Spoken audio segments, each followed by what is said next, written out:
We need to jump back almost a month now. CubsCon, CubsCon. It The was emphasis on definitely con. con for sure, and not wrath. The annual winter celebration of the return of baseball. I've never been to a Woo! CubsCon. I think you said you've never been to a Sox Fest. No. Um, it sounds interesting, but at the same time, Jesus, I mean, traveling downtown in the middle of winter, the coldest months of the year, it doesn't sound that appealing. I've gone to an A's Fest and Giants Fest back in 2005 when I was living out there because of Mm. course it was 65, 70 degrees and I just rode my bike to both of them. So that was fun, but that's a whole different ball game. I've never been to a Tigers Fest. I forget what they even call that, but Tigers Caravan, I think they call it. Whatever. But CubsCon, it's kind of fun to watch from afar, but it's just January. I'm starting to get ready for baseball. It's kind of a hopeful thing. Unfortunately, Tom Ricketts continues to speak during these things, and he continuously puts his foot in his mouth. And I don't understand it. He's not a stupid guy, and I'm confused what his strategy is or what his thinking is. Why he even speaks to the media during these things? As the White Sox had their Sox Fest live, Jerry Reinsdorf was there and did not speak to the media, which is probably the smartest move he's ever made. Unfortunately, Tom Ricketts doesn't take that same tact. Uh, not only does he talk during these things, he brings up money consistently, which is just hilarious.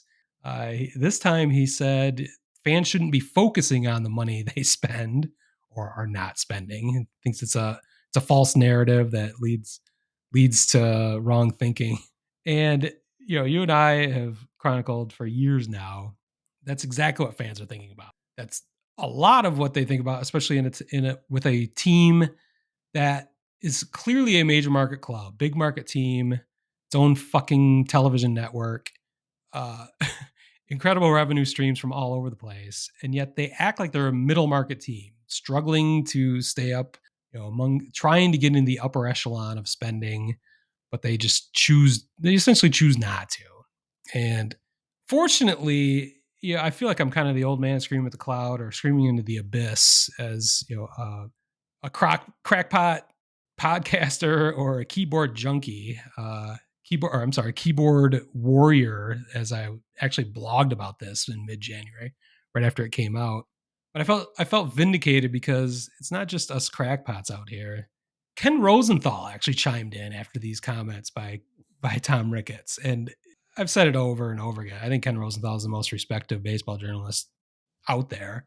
So when he decides to chime in, it's significant, and he raked Tom Ricketts over the coals. And I couldn't have been more happy when I saw this in the Athletic. When Tom Ricketts talks about fans shouldn't be focused on the money part. Ken astutely pointed out that you bought the Cubs back in 2009 for under $1 billion, and they are now worth $4.2 billion. You also have it might be the most this year. I know it was last year, but it's at least among the most expensive tickets in all of baseball.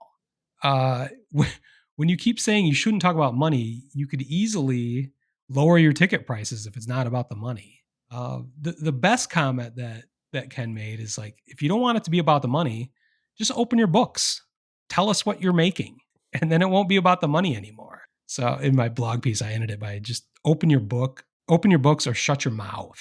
Uh, I've railed against this for a long time. At least what the Cubs payroll just magically seems to appear just below the first level of the competitive balance tax. That's just an arbitrary line they've drawn. Crane Kenny goes on the air from time to time telling us how the Cubs business is it's a closed system where all revenues that the Cubs make go back into the payroll.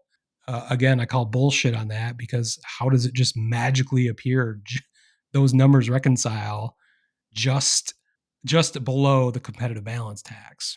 This time, Tom Ricketts used the famous quote, "They've tried to break even," and that's going to live in infamy along the lines of biblical losses.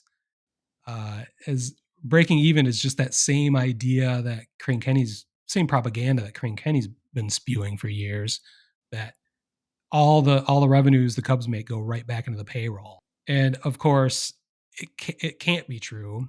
It's also like an accounting trick because what Tom Ricketts always fails to mention, and I've heard few people even talk about, is Tom Ricketts' side business. One of his many side businesses is called Hickory Street Capital, which happens to be the real estate development company that owns all of Wrigleyville, potentially the most lucrative neighborhood in North America. Are those revenues counted as part of Cubs revenues? I sincerely doubt it because their payroll would have been up amongst the Dodgers and the Mets. They would have been in the running for Juan Soto. It wouldn't have been a question if they actually activated all of their resources that they make off the Cubs in the neighborhood to be in that upper echelon. And they simply are choosing not to. So the more Tom Ricketts talks about money and says it's not about the money, it's always about the money. And fortunately, we have true journalists, respected journalists joining the fight against this propaganda and bullshit. And Ken Rosenthal is a fucking hero. Thank you for joining us. I appreciate you, Ken Rosenthal. Yeah, I mean, when you hear it, for me, listening to it as a White Sox fan, he sounds like Jerry Reinsdorf. It's not a good way to sound. No, and it is. He sounds like a lot of, actually, I shouldn't just say Jerry Reinsdorf. He sounds like a lot of other baseball owners too. And I feel like you get in the room with these guys, and he was not obviously influenced at first, but once he got that World Series ring and took care of that part of the business, then he's been content with getting out there and acting like majority of the other owners act. Like, oh, well, I can't sign these guys because I'm breaking even. And we take every penny we make and put it back into this organization. And if you show up, the Cubs can't say if you show up to the ballpark, but that's a White Sox line. But I mean, it's really disappointing, to your point, because I've just come to terms with my situation, but we all thought after 2016 that the Cubs were going to be a legitimate contender from while Ricketts owned the team, pretty much. And yeah, you could expect a little lull here and there, but not to the degree that of what's happened. Well, and they sold us on the idea of the marquee network and fans having to pay for the Cubs for the first time beyond taking them off of terrestrial television. Right. They said that revenue was going to go back into the team. And, this is a good thing for the competitive part of the Cubs. Like this is competing against the Dodgers and the Mets and the Yankees.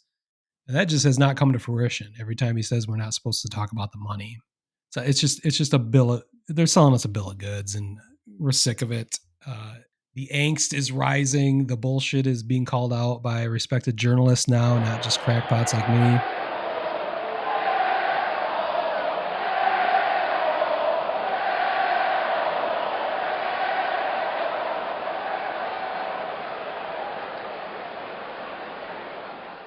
Word Hole Media.